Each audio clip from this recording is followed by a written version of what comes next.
Paz, querido, seja bem-vindo ao nosso canal do YouTube, EV Jailson Silva Oficial. Já quero convidar você para estar se inscrevendo no nosso canal, também curtindo nossos vídeos e após assisti-lo, deixe o seu comentário e compartilhe nas suas redes sociais, para assim como você e os seus amigos também possam ter acesso aos nossos vídeos e ser edificado com o conhecimento genuíno da Palavra de Deus. Hoje nós iremos falar sobre um salmo que é muito conhecido dentro do meio evangélico, que é o Salmos de número 1 e o verso de número 1, que diz a seguinte expressão: Bem-aventurado o varão que não anda segundo o conselho dos ímpios, nem se detém no caminho dos pecadores, nem se assenta na roda dos escarnecedores. Estes salmos, eu me lembro muito bem que os pastores que anteriormente nos pastoreou, afirmava que o versículo 1 do Salmo de número 1 se referia a que você não pode parar para conversar com o ímpio, se referia que você não pode parar para ter um diálogo com o ímpio, que você não pode andar com o ímpio. O que eles queriam passar para nós era isso. Mas, na verdade, gente, o texto não se refere a isto. Até porque, para você conquistar um ímpio para Jesus, você muitas das vezes precisa se assentar para conversar com ele, precisa parar no caminho para conversar com ele. O que o texto está querendo dizer para nós aqui? É muito simples. Perceba os detalhes. No Salmo de número 1, verso 1, existe 3 classes aqui de pessoas. Primeiro você vai ver aqui, não andar segundo o conselho dos ímpios. Primeira classe são ímpios. Nem se deter no caminho dos pecadores, segunda classe de pessoas aqui são os pecadores, e nem se assentar na roda dos escarnecedores, que aqui é a terceira classe de pessoas, escarnecedores, ímpios, pecadores e escarnecedores. O que o texto está querendo dizer, antes de explicar para vocês o que significa escarnecedores, nós precisamos entender aqui o que significa aqui a expressão não se deter no caminho dos pecadores e também não tomar conselho dos ímpios.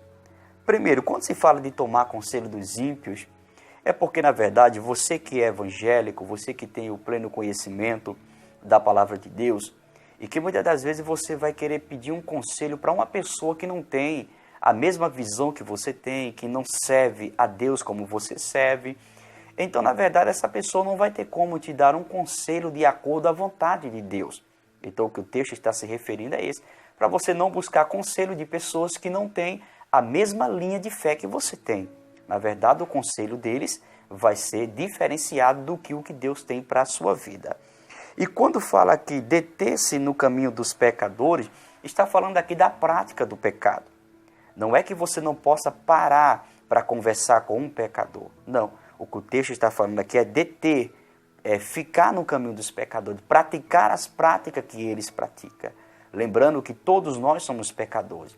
Mas o que o texto está se referindo aqui, nem se deter no caminho dos pecadores, é viver na prática, deter, parar na prática do pecado, viver na prática que eles praticam. É isto que o texto está aqui se referindo. E quando fala de se assentar na roda dos escarnecedores, aqui já gera outro contexto, né?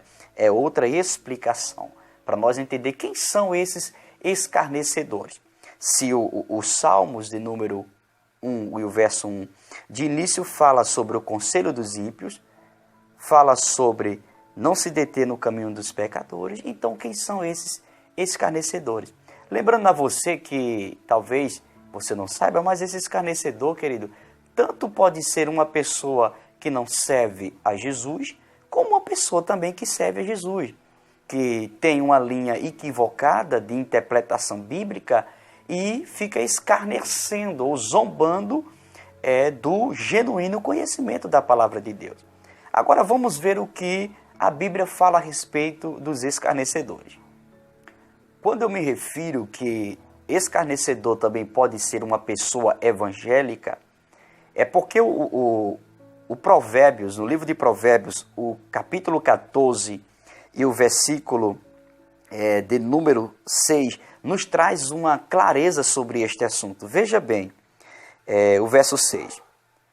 O escarnecedor busca sabedoria e não acha, mas para o prudente o conhecimento é fácil. Ou seja, isto pode se referir também a uma pessoa evangélica que tem uma interpretação equivocada, como está dizendo aqui, o escarnecedor busca sabedoria, busca conhecer e não consegue ter um conhecimento claro das Escrituras Sagradas, e aquele que tem já um esclarecimento da verdade, ele vai escarnecer dele, vai zombar dele, não vai aceitar a linha teológica dele, não vai aceitar a visão teológica dele. Então, uma pessoa também evangélica pode se tornar um escarnecedor do Evangelho. Agora, vamos ver outra linha de pensamento. O que significa ser um escarnecedor? Lembrando que eu falei que um escarnecedor tanto pode ser uma pessoa não evangélica como uma pessoa evangélica. Por quê? Nós já lemos Provérbios 14:6, que mostra ali dando uma abertura para entender que pode ser também uma pessoa evangélica, que também possa ser um escarnecedor, porque não conseguiu ter um conhecimento genuíno da palavra. E também mostra aqui uma classe de pessoas que estão relacionado a ser um escarnecedor. Provérbios de número capítulo 21 e o versículo 24. Veja aqui como identificar um escarnecedor. É por isso que eu falo que um escarnecedor pode ser tanto uma pessoa evangélica como não evangélica. Olha aqui o versículo de número 24 do capítulo 21 de Provérbios. Quanto ao soberbo e presumidor, zombador é o seu nome. Trata com indignação e soberba. Ou seja, um escarnecedor pode ser uma pessoa soberba, presumido, zombador e soberba. Veja a classe que o versículo 24 de Provérbios 21 mostra com clareza como nós identificar uma pessoa. Se uma pessoa tem em sua vida uma dessas afirmações do versículo 24 de Provérbios 21, você é um escarnecedor. Se você é soberbo, presumido, zombador ou uma pessoa soberba, como já falamos, você é um escarnecedor. Então, existe uma regra aí de interpretação de uma pessoa escarnecedor. Mas o que resta para uma pessoa escarnecedor? O que será? O que resta para ele? Como será o seu futuro? Bom, existe um versículo muito interessante aqui em Provérbios capítulo 3, versículo 34. Veja o que diz. Provérbio 3, versículo de número 34. Olha o que resta para o soberbo. Certamente ele escarnecerá dos escarnecedores, mas dará graça aos mansos. Observe aqui que isso aqui se trata de Deus, tá?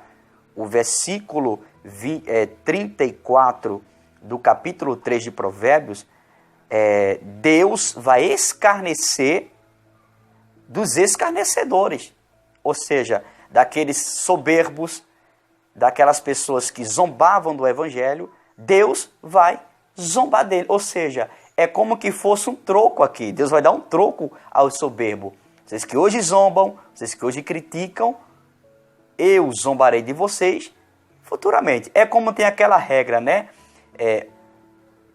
Quem hoje chora, amanhã vai sorrir. Então existe essa regra aí. Hoje você está sorrindo, mas amanhã você chora. Então é nessa linha de pensamento. Os soberbos, os escarnecedores, que são os mesmos que soberbos, Deus vai escarnecer deles, ou seja, vai rir deles depois. Porque não deram crédito, melhor falando, ao genuíno evangelho, à verdade do evangelho. Então Deus vai escarnecer dele. Versículo 34. Certamente ele escarnecerá dos escarnecedores, mas dará graça aos mansos, ou seja, aqueles que viveram em pleno evangelho herdarão, como diz aqui o versículo 35, Os sábios herdarão honra, mas os loucos tomam sobre si confusão. Ou seja, existe algo maravilhoso para aqueles que servem a Deus, mas para os escarnecedores, que são mesmo que zombadores, o que resta, o final não é coisa boa, e que o próprio Deus vai escarnecer dele, ou seja, vai zombar dele. Aqueles que hoje zombam de você, zombam do Evangelho, o próprio Deus vai zombar dele, vai mostrar para eles que eles cometeram grandes erros. Então, o texto se refere a isto, tá? Não está se referindo a você virar as costas para uma pessoa que não é evangélica, não é isso. Mas sim, você pode mostrar a verdade para ele, porém, você não pode participar das práticas que eles praticam, tá bom? Deus te abençoe, te guarde, em nome de Jesus.